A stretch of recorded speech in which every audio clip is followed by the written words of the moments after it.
All right, well, I'm back. I'm gonna make another video, very short one. It's almost time to pick up my son from school this afternoon.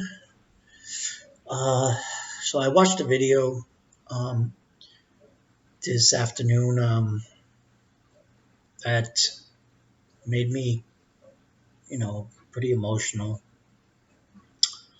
And this is why I have a problem with Americans that um, burn our flag and say this is not the greatest country, and you know demean our president,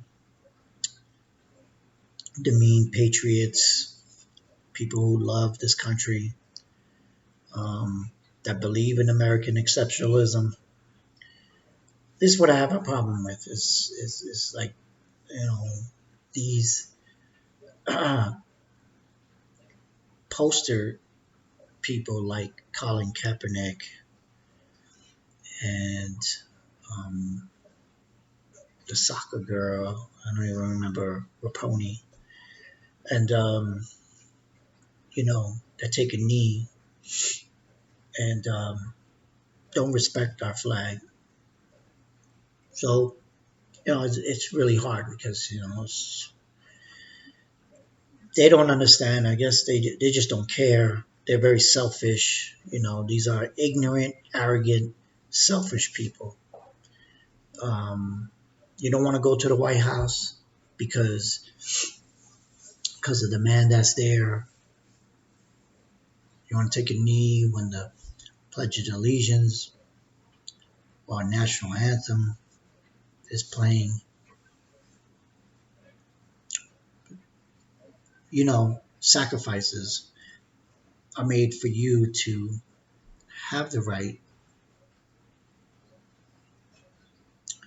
to make your millions of dollars, to be put on a pedestal by the people who do like you, give you a platform to talk about the things you do disagree with. You're more than welcome to do that. That's why this country has, our Constitution, the Bill of Rights, because it gives you the right to do that. But so he's in New Hampshire last night, and he's holding one of his rallies.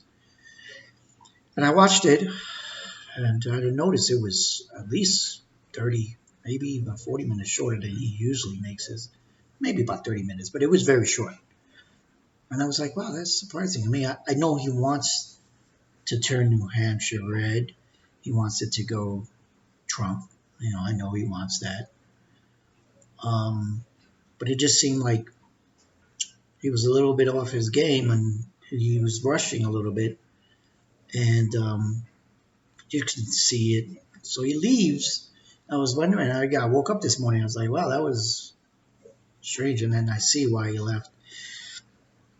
So he went to Dover because the two young men that lost their lives in Afghanistan, which was very tragic. We need to get our troops out of there. I mean, those young men will enhance this country if they were home. We have a shortage of true men in this country. I mean, we have them serving in our military, and they're overseas when they should be here. Maybe put them on the border. I mean, but these are men that dedicated their lives and put their courage and their love for the country ahead of anything else. They come home in a box, and meanwhile, we got people taking a knee. Think about the loss to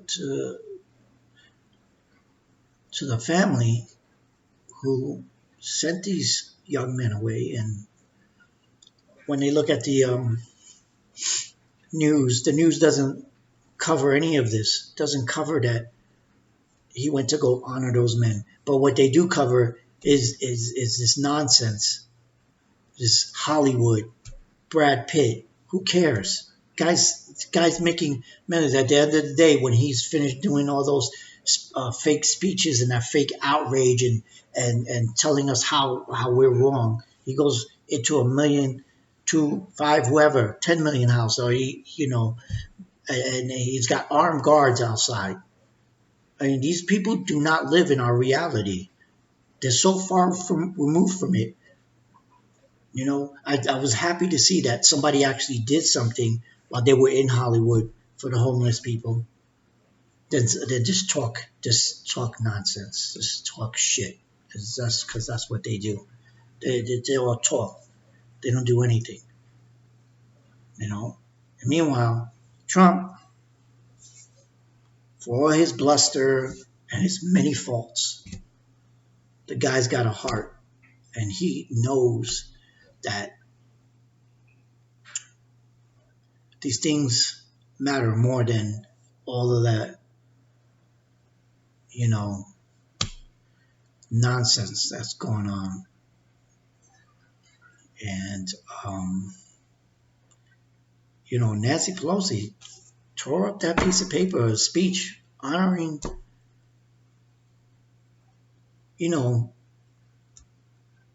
men who served, men and women. And it doesn't matter who it is. I mean, you can watch it for yourself. And it should end. It should end because these are young men and they're heroes, patriots, and we don't have many of those. We have a lot of cowards in this country, like Antifa and Black Lives Matter. I think you guys are all cowards. And,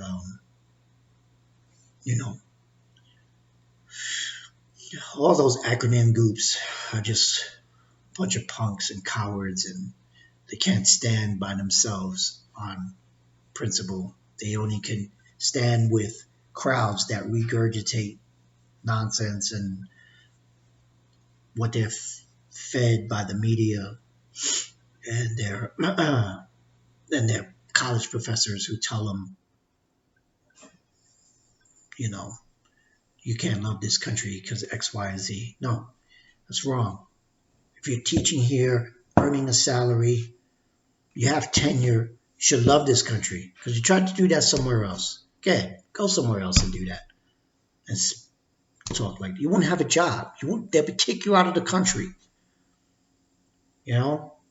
So for the many faults that we have here, the greatest one is your ability to say what you want.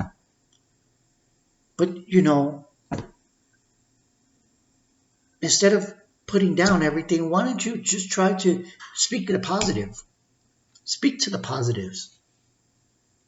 What's so hard about that? It's not hard at all. I'm gonna just leave the video there because it was that was tough to watch. But I was happy that he did it, and he didn't need to tell anybody what he was doing because he just does it because that's who he is. If you didn't see the video of you know what? None of it is staged. It's all comes from the heart because he's very spontaneous like that.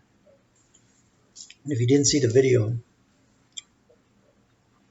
I was coming home from another rally. A bunch of firefighters and police officers were, keeping the traffic and blocking traffic so that the entourage, the motorcade could go by. And he wanted to get out and thank them, and he did. And, again, the man, there's nothing phony about him, except that fact that he's a reality.